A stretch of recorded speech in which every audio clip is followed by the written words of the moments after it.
Cédric, Koh-Lanta, menace de mort, critique de Dylan. Il réagit. L'aventure Koh-Lanta All-Star est terminée pour Cédric.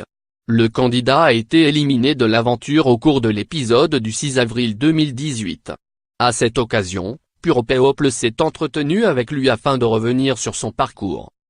Dylan n'a pas été tendre envers toi après ton départ. Lui en veux-tu? Je le prends normalement parce qu'on en avait discuté. Avant les votes, notre stratégie était que si je trouvais le collier, on avançait ensemble. Si ce n'était pas le cas, il ne devait pas dire qu'il était de mon côté car, en face, il y en avait plein qui ne voulaient pas me voir à la réunification. Ils avaient peut-être un peu peur ou ne m'aimaient pas.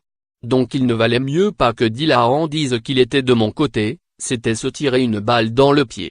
Il n'y a aucun problème avec lui, on est toujours en contact aujourd'hui. C'est une très belle rencontre, c'est devenu un ami. À qui fais-tu référence quand tu dis qu'on ne t'aimait pas? Ce sont des personnes qui ne me connaissaient pas et qui ont peut-être eu des échos négatifs. Je pensais à Yacine ou Pascal. Depuis, ça va. Les jaunes ont enchaîné les défaites. Y avait-il un déséquilibre dans les équipes selon toi? Il y avait effectivement un petit déséquilibre au niveau des équipes. Mais il ne faut pas se cacher derrière ça car Candice et Clémentine par exemple étaient très performantes.